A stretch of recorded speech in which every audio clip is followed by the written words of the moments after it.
Hey, everybody. This is Dr. Crystal Richardson. Extremely happy to be with you today on the World Speaks pre-shows. So today what we're talking about is mindset and money. Mindset and money. So what do those two words mean to you? And why do you think mindset is important when we talk about money, when we talk about wealth, when we talk about cash flow? All of this is a part of what we're going to talk about today.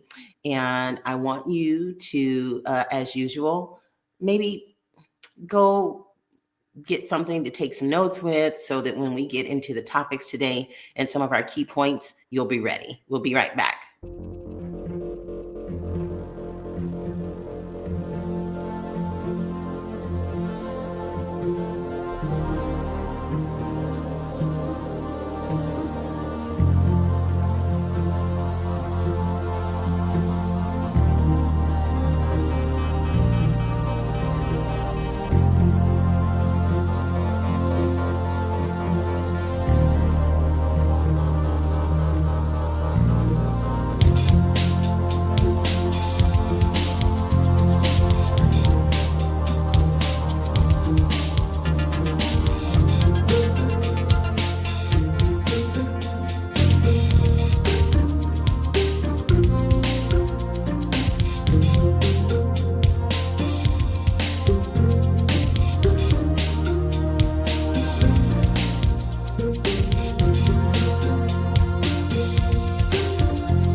So welcome back to today's show on mindset and money here on the World Speaks on LIG TV, Life Innovation Global TV. So I have a question for you. What is a correlation between mindset and money? Why is mindset so important when we're talking about our financial goals, when we're talking about how we are going to attract wealth, attract money, and not just attract it, but do something physically, mentally, spiritually related to money? So one of the things that I want to do today is, as I mentioned, hopefully you have a way of taking some notes. We're going to actually maybe make it through all 10, go through 10 points related to how this is something that we should really be paying attention to. Okay, so one of the first things that I want to say is that when we think of the word mindset, and we just look at a few definitions here. Mindset, people talk about growth mindset and, the opposite of that, having where we are open to various ways that are going to help us to grow in our mind, in our life, in our business, in our emotions, in our finances, grow in various ways. But a lot of times we do have where there's different things that come into our life that maybe might discourage us, right? And so it's how we look at those things and how we verbalize those things and how we think about those things that allows us to have what some people call a growth mindset or not. Because anything and everything is really based on how we think about it.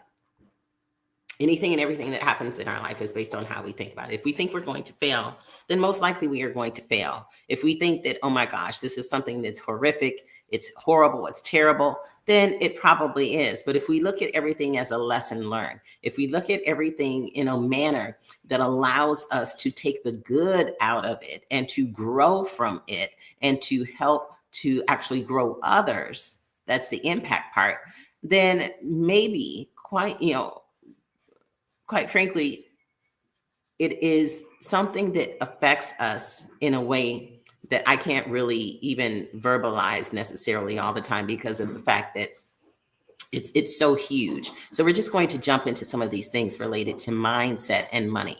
And one of the things that we're going to talk about, one of the first points is emotional currency. Emotional currency actually determines our financial currency. And so what do I mean by that? How we regulate our emotions, how we take on, how we process fear and guilt, and even some people call it scarcity mindset. How we have where we process all of these things will be something that will affect our financial currency as well. And so as we dig into this a little bit deeper, I want to just go over a few things. So when we think of the word fear, we think about the things that hold us back. We think about the things that I'm not going to go and do a certain thing because I'm fearful. I'm not going to say a certain thing because I'm fearful. I'm not going to allow a certain person in my life or whatever because I'm fearful. I'm not going to take this business risk because I'm fearful. These are things that hold us back. And so when we have those types of mindset and not have where we properly manage it, where we actually outline the potential risks, the pros and the cons, the benefits, and things that maybe could go wrong and how we're going to mitigate those. Once we have those plans in place, and I went through a number of things like really quick right there, so hopefully you were able to take some notes on that. But how we process those thoughts related to fear and related to what could happen, then hopefully that gives you some more insight and energy, as well as other things that you can use as your thought process so that you don't have the fear. Because when you feel that you can maybe work out some of those things, maybe not everything, because you're not going to be able to predict the future necessarily, but when you are able to look at all of those circumstances and situations in a way that allows you to have an outlined plan, maybe in your mind, but also on paper. I'm big about taking notes. Just think about some of the various scenarios of the things that you're fearful of, making an investment, doing a joint venture, starting a new partnership, all of these different things, buying real estate. Like, when you have where you are able to outline some of these plans, then it helps you to see, well, oh, this might not be as bad as I thought, or it might be actually as bad as you thought, but then you can put into place a mitigation. And what a mitigation is a plan B or a plan C or a plan D or E, how many ever letters you need to take on that. So it's a way for you to look at whatever it is, analyze it, put other plans in place, and then have where you might even need to put some other resources in place, monetarily, or people, or business processes, or take a step back, take some more time to figure out some things before you move forward. But when you have it on paper, when you put these plans together, and I'm really big into planning, when you put these plans together, then it helps you to hopefully diminish the fears. Because again, remember what I said, even if something is big, when you put the plans together, it should get smaller and smaller and smaller. Or let's say that it stays big, then that just lets you know that you need to have more time and effort and resources, and maybe partner with someone. You don't necessarily need to do it alone. You have where you now see on paper what it is that you need to do. Now, the one thing I want to say about this is when you look at fears, and I'm big into automation and AI and robotics and all those kinds of things. There's a lot of ways sometimes where you can even find other ways to make it easier on yourself.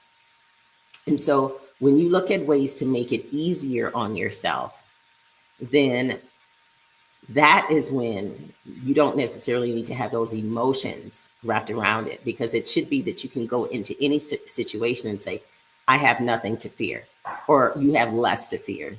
There's always going to be something that's going to be a risk, right? So this first point related to mindset and money was emotional currency determines financial currency. And it can. It doesn't have to, but it can. So again, one of the things that we're looking at first under that, the subset under that is fear. Now, the next thing can be guilt. And guilt comes into you now being apprehensive about making financial decisions. And there's several people over this weekend that spoke on that. You have guilt related to maybe a financial decision that you did not do very well in the past. Okay. So based on that financial decision, you now are, as they say in the old West, gun shy, and not wanting to necessarily move forward. But what that should have done for you is put in place for you various ways that you can now say, okay, what was the lesson learned from that? And then move forward with not having guilt, but having where you use those lessons, those things that you feel guilty about, those things that you have sorrow about, things that you even have maybe shame about. You use those as lessons learned. And then again, go into the planning process. Going to the planning process and have where you are able to then look at how you can move forward with less guilt and with less fear and with less emotion, but more fact.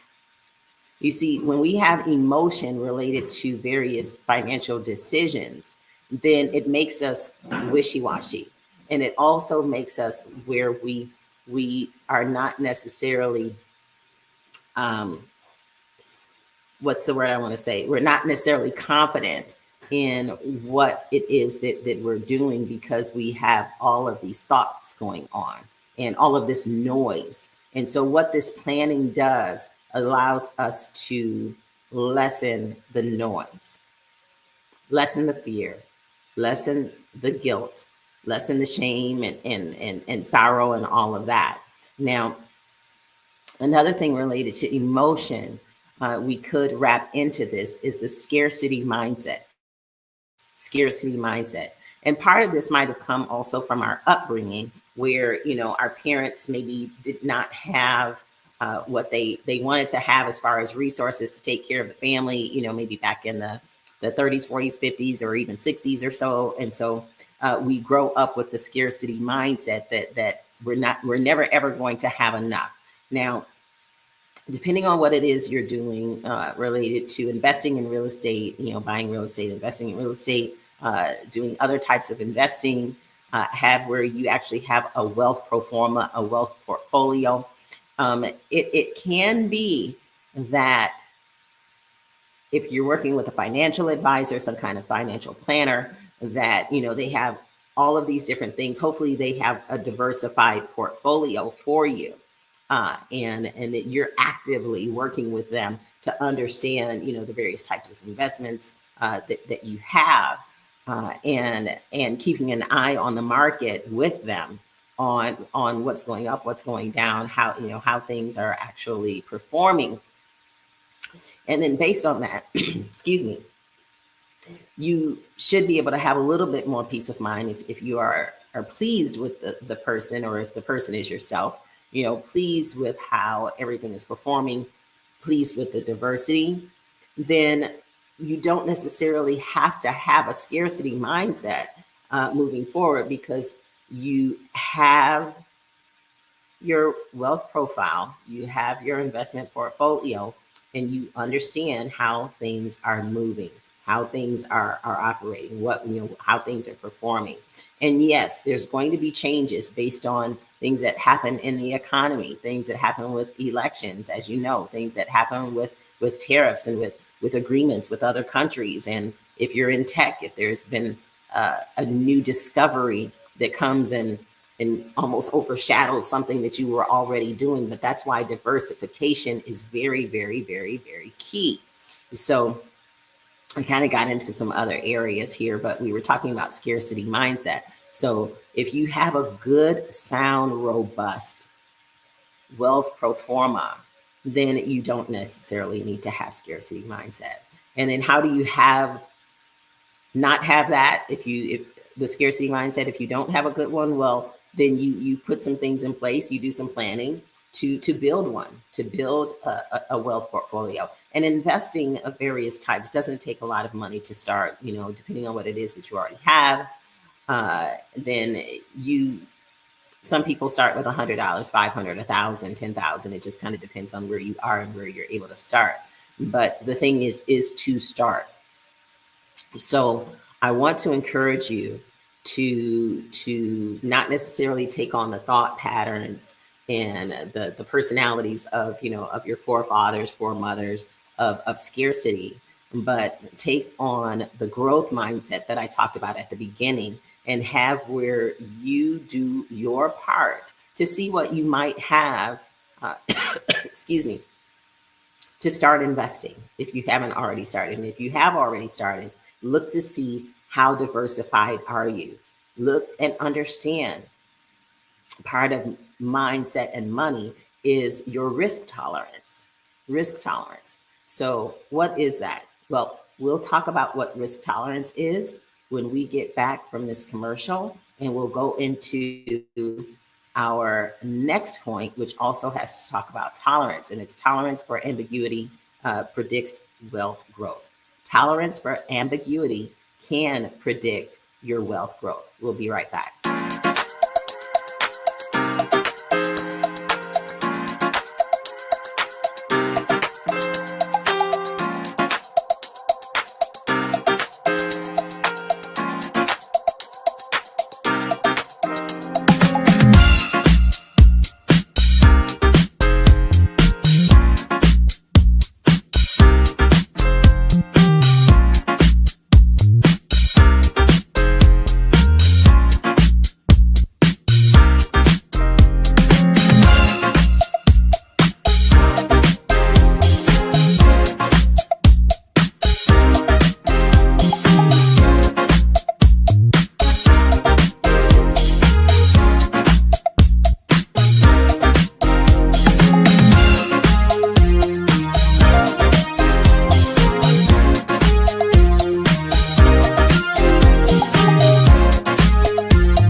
Greetings, everyone. This is Dr. Crystal Richardson here on The World Speaks, and we are going to be having a number of world leaders, world entrepreneurs, world business people on here on this show, helping to share what they have been doing in business, what they've been doing in their life, to be able to help and inspire you that you can do the same.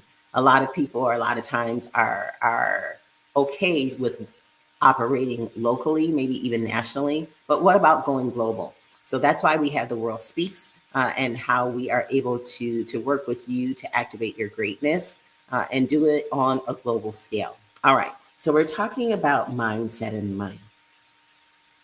And one of the first things that we talked about is emotional currency determines or can determine your financial currency. And we talked about fear. We also talked about a number of things related to scarcity and how guilt, scarcity, fear, all of those things can really weigh on your emotions, and therefore can weigh on your ability to move forward with making financial decisions. Okay. The next thing I wanted to talk about was risk tolerance. Risk tolerance is definitely a mindset, but it also has some things that are concrete that we want to go over as well, related to how you operate in that. And so one of the things that we're going to talk about is our tolerance for risk, and then also our tolerance for ambiguity. And our tolerance for ambiguity can predict our wealth growth. And what do I mean by that? Well, thank you for asking. Our tolerance for ambiguity.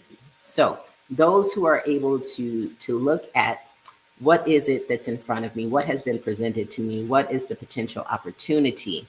And do your best to have where you do a good due diligence. And part of what I do, part of the service that I provide, is helping people as being a part of their due diligence team, behind the scenes team.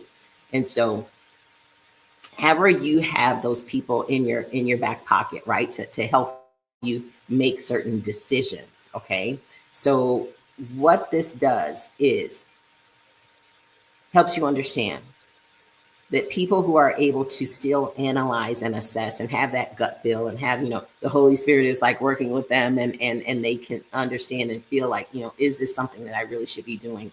You're never going to have all of the information because, like I said, we cannot predict the future.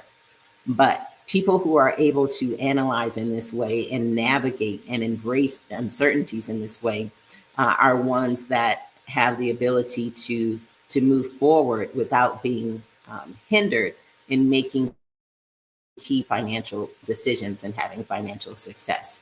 So you do your best, you do due diligence, you bring people on under a non-disclosure agreement. I always keep talking about non-disclosure agreements.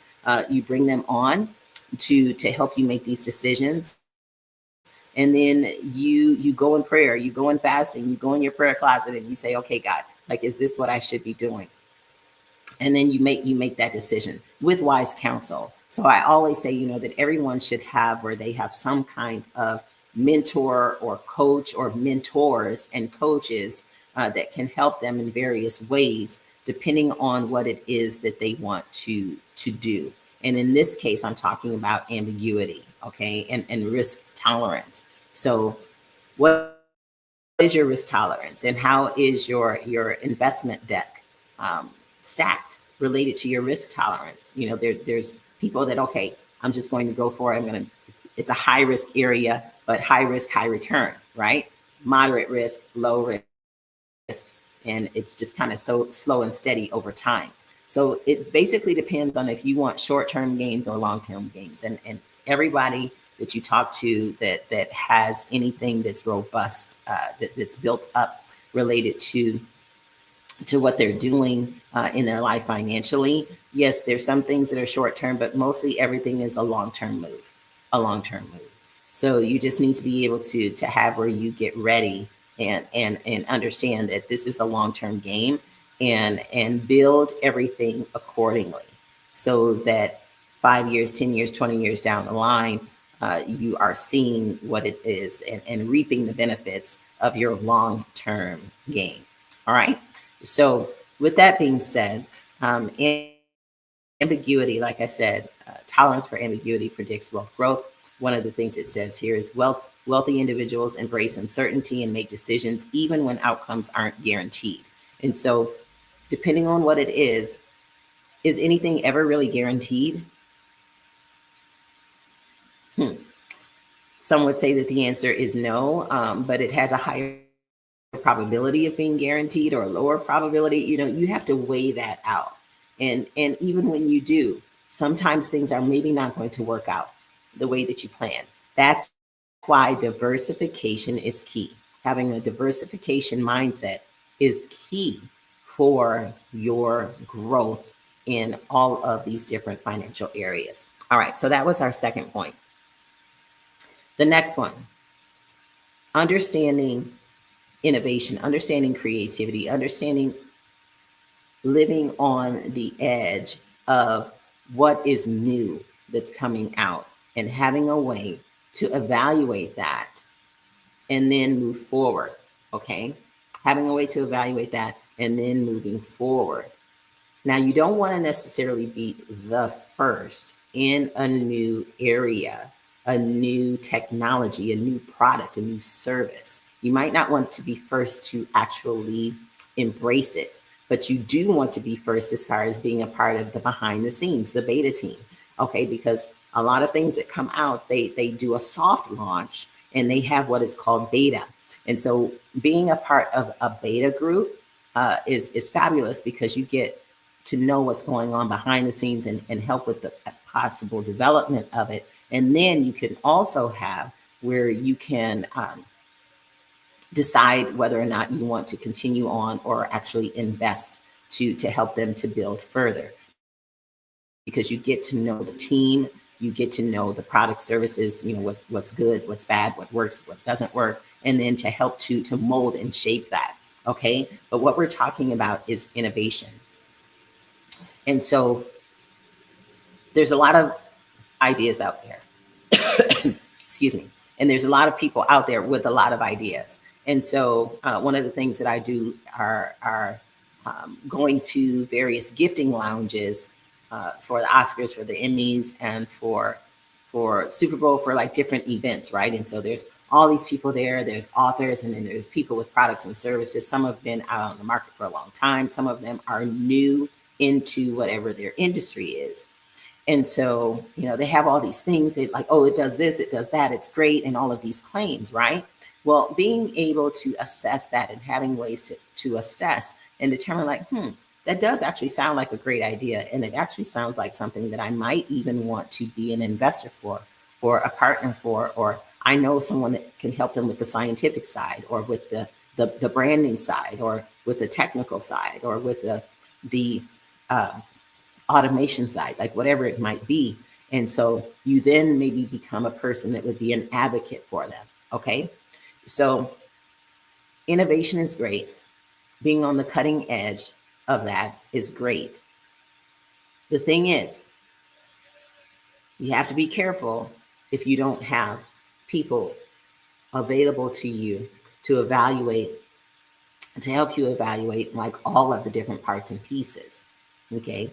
So yes, there's ways that we talk about that you can use AI for to help you make those decisions, because it's great. Like, you put in various questions and it can just spit out answers to various things. And then you do have to also do some investigation on those. You don't believe everything that you Google, and you don't believe everything that comes out of AI. You have to have ways of coming up with the answer, going around the other side, the top, the bottom, and then bringing all the information together to see where it is that you land. Okay. So when we talk about innovation, it's great. It's cool. It's wonderful. That's one of the main area that I'm in, which is the area of everything in my life is related to innovation. And helping other people to be more innovative and more creative in their businesses.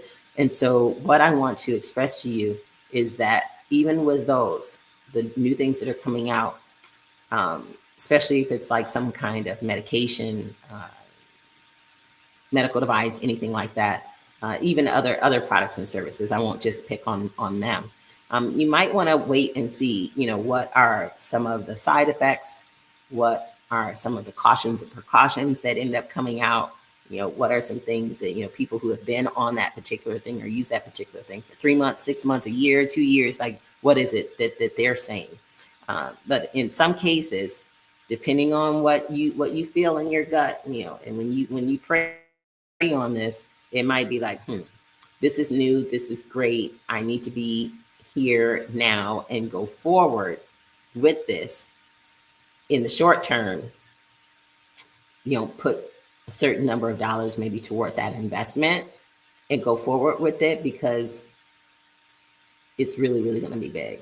It's really going to be big. But everybody thinks what it is that they're doing is going to be big, right? That's why you need to have the due diligence. So just think about the whole innovation side and the long-term review of that, so that you can put your teams together to be really great due diligence teams for people to have, where you help them evaluate various things, because there's so many people that get taken advantage of. This is not to say that you're not going to be disappointed. Sometimes if it doesn't come out to be as big as you thought, or maybe it might not be anything that comes out of it. And that's why you need to have someone that can help you to evaluate that. And I want to say it this way, don't mean anything against women, but women, we need to do that more, okay? Because a lot of times we get smooth talk, by guys that appear to have everything together. And it happens with women too, but appear to have everything together. And then when you look behind the scenes, and because you're not technical, you didn't know, or because you're not in the particular industry, you didn't know. And then your money your investment is just gone. So be careful when it comes to those items. All right, the next one. So this one is a really great one when we talk about mindset and money. It says delayed gratification versus strategic indulgence. Well, what does that mean? I'm going to go get some water. I have a little tickle in my throat. I'm going to go get some water, and we will be right back to tell you what that means. Right now, we'll just have where we thank our sponsors.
Well, hello, everyone, and thank you, and welcome back to The World Speaks. Today's show is on mindset and money.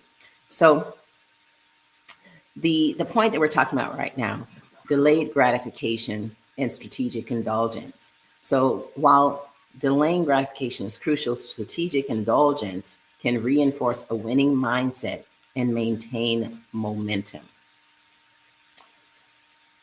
Strategic indulgence.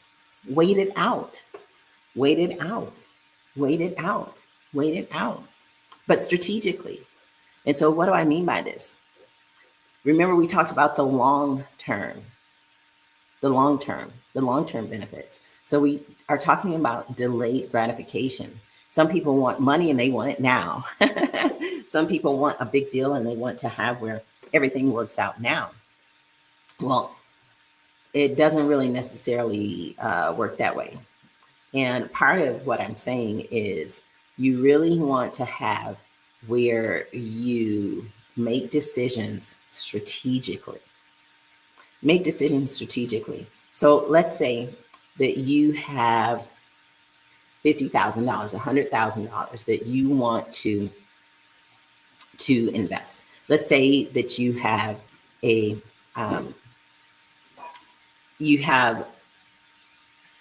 various people that are coming to you and saying, oh, I'm starting this hedge fund. I'm doing this investment. I'm in this group. I have this real estate deal. I have like all these different things that are coming, right? You have a self-directed IRA that you want to use to put toward something, right? So if that's the case, then having strategic indulgence is key, and having where it's not necessarily delayed gratification if you already know that you're going to be into something, long term. Okay, it's those words don't even necessarily come up, but they do come up if you are one of those people that you want it now. That's why people have microwaves, right? Because they want whatever it is now, as opposed to having a conventional oven where you put it in there and you wait for it, or a crock pot. You put it in there and you wait for it. The flavors just mix together nicely, and it comes out so much better. And even from a resistant starch perspective, I kind of digress a little bit, but if you make spaghetti or any kind of noodle product, if you're into that, if you make it and then refrigerate it or freeze it, and come back to it the next day or in 2 days, the starch is reduced, and it doesn't affect your body in the same way that it would if you ate it right away, just turning those starches straight into sugar. So it's reduced, and it's called resistant starch. So there's a lot of things that are just better, ladies and gentlemen, if we just wait. So here, It says, while delaying gratification is crucial, strategic indulgence, which is rewarding yourself at key milestones, can reinforce a winning mindset and maintain momentum over time.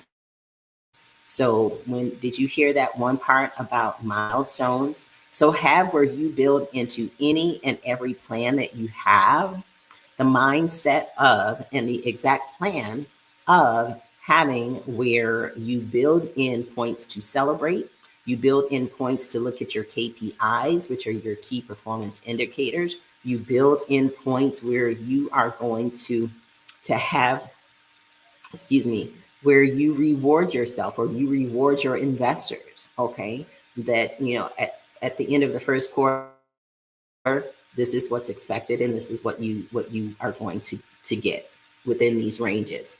Same thing next quarter, same thing next quarter, same thing next quarter. So that they at least get something. So you at least get something, and you have some kind of celebration. And that's basically what we do also in various groups that I'm in, that investment groups where we get together every so often. I don't know if it's once a quarter, once every other month, or something. And we have an outing, and we have where we talk, or we have where there's different people that come in to speak to us about various things that are happening in the market, or what's happening in the economy, what's happening with various types of investments, and then you're around like-minded people where you can have these discussions and then move forward, potentially with doing some deals with them, or just having where you have a group that you can bounce things off of while you're having the celebration, while you're having the talk, while you're having those different milestones. And during those different milestone timeframes, it's where we have reports. We have the quarterly reports, right? So these are just some things to think about when we're talking about mindset and money. That this particular one is very important, and because it talked about strategic indulgence, not just waiting it out for the sake of waiting it out. Have a strategy, have a plan. You see how we keep coming back to plan? That's something that's very important. So one of the next things, and we've already touched on this a little bit, and I want to talk about your risk tolerance. And so your ability to assess and manage and take risk smart is very key. So how do you go about looking at risk in a smarter way?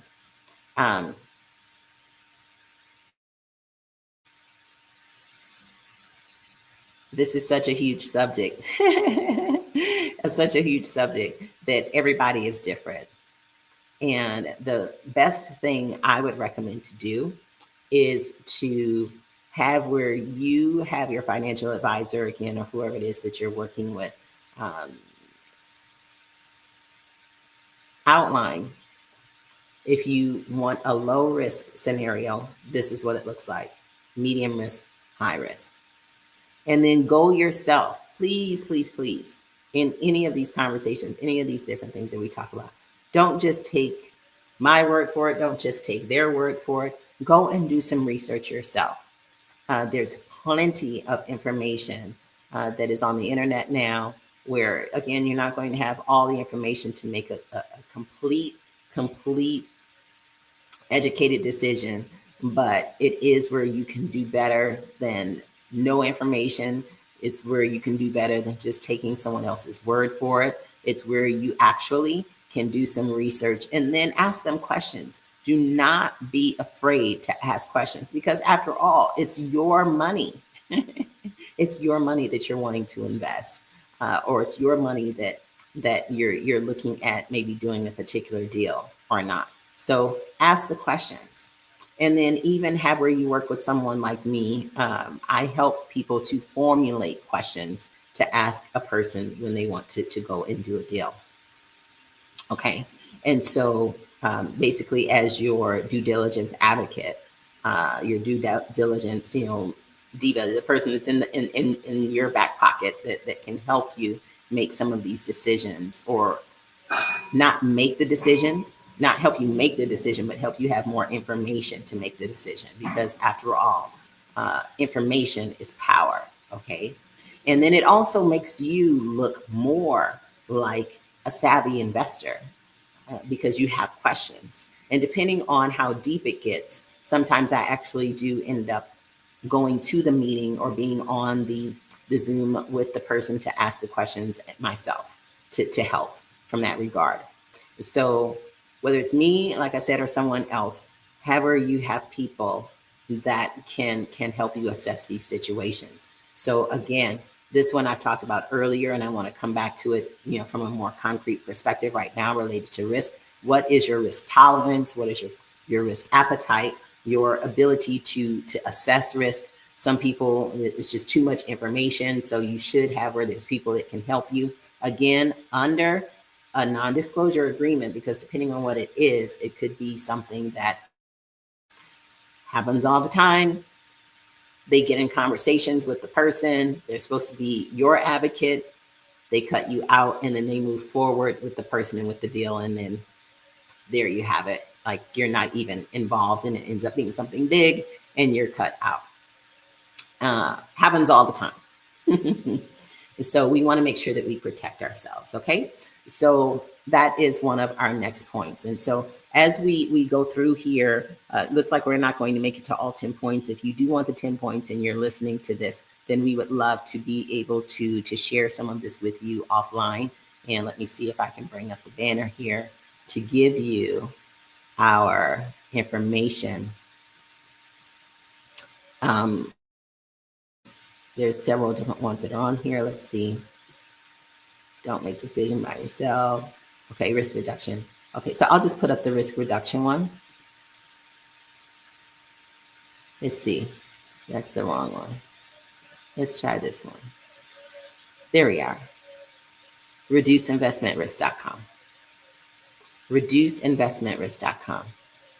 Very, very important, very key. If you need to contact us, just take a look at that website, and then plus you can do a contact us inside there so that we can help you with your investments and with some of your investment decisions and with your risk tolerance, understanding what that is for you and moving forward. Okay, this is especially for new investors. Would be very good for you to have that. All right. The next thing on here is prosperity is determined by your proximity. And what do I mean? Surround yourself with people that will dictate your financial mindset. So if you are around people who are low risk tolerance, most likely it's going to be that you're going to have a longer long-term game than those who are maybe medium and high risk. Okay.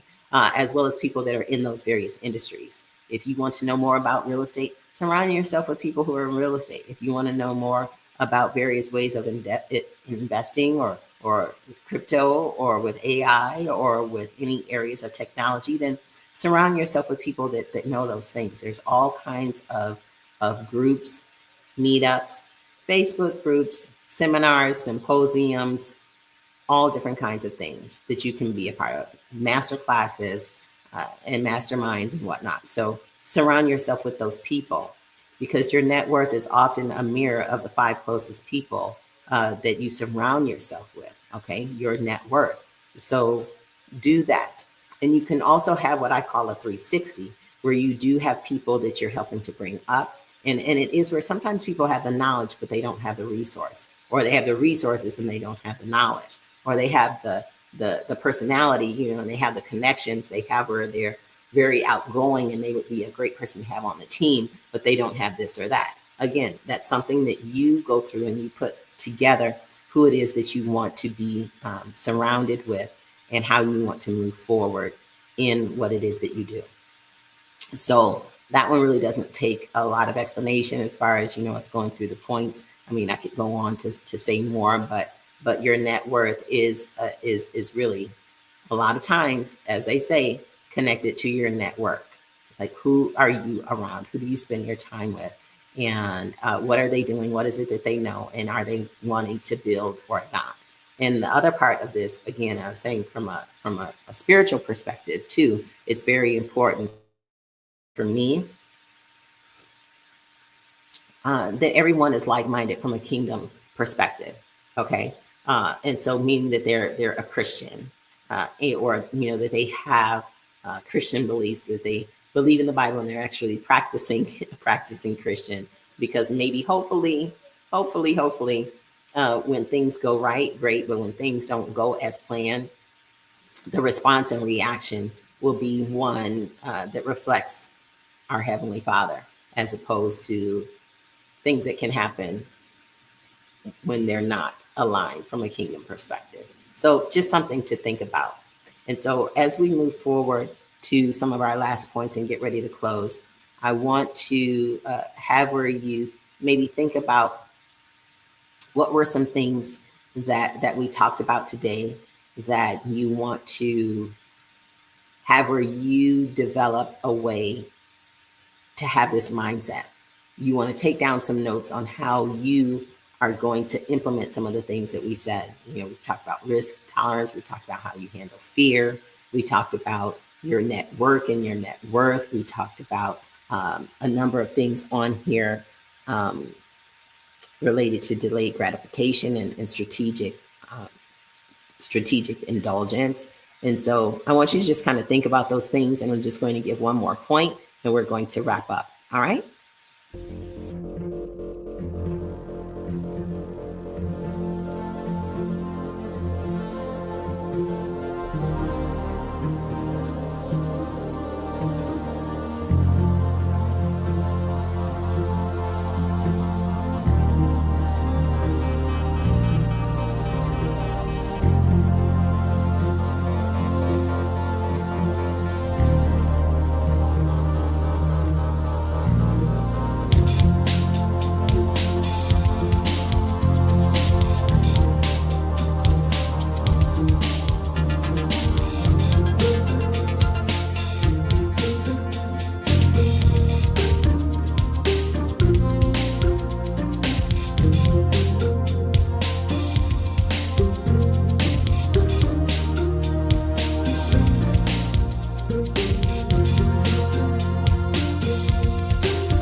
Hey, everybody. This is Dr. Crystal Richardson. We are wrapping up our show for today. The last thing I want to talk to you about related to mindset and money has to do with financial trauma. Financial trauma. So if you've been through some things, if you've had some bankruptcies, if you've had some loss, if you've had some struggles, financial trauma, all of those are wrapped around financial trauma. If you've had some of those things happen, then I can understand, like we all can understand. You're like, like, what do I do? Right. And should I do this, or should I move forward? Or like, I don't know what to do because I had this happen. I had that happen. It can be a struggle.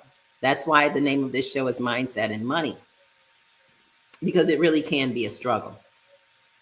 So if you've had some of these things happen, it can create a subconscious response and a resistance to success, because it's leading to self-sabotage and an inability to have a thought of moving forward with your wealth portfolio, or moving forward with anything that might be big and might be even something that you can handle and you can ascertain and you can work with people on it and really have a really great team, have a relationship with folks, and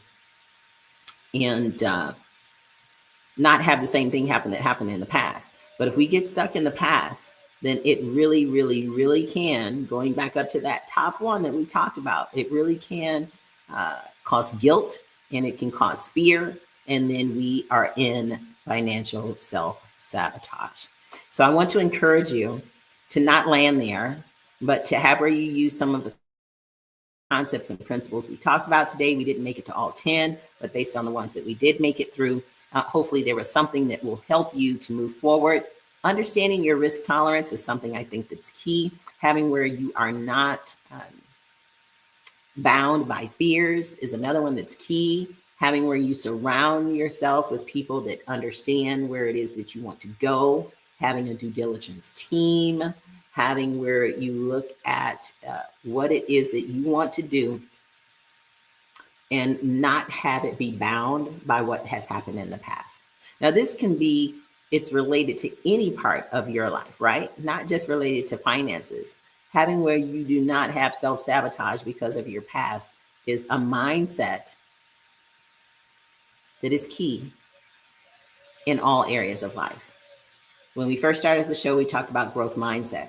This is a part of growth mindset. So I'm hoping that today that you've got something out of our mindset and money show, and don't be self-sabotaging. Things have happened in all of our lives. So move forward, have that growth mindset, attempt again, try again, and just move forward. Do more planning, do more due diligence, put an NDA in place, non-disclosure agreement in place with some people that can help you do the due diligence. That's part of the service that we offer, and see where it goes. All right. God bless you all. And remember, always, always, always do something every day that activates your greatness. This is Dr. Krista Richardson here on The World Speaks on LIGTV. Thank you so much. Here's some more information about my book, The 51 Powerful P's of Public Speaking. Have a great evening, have a great day, and a great afternoon.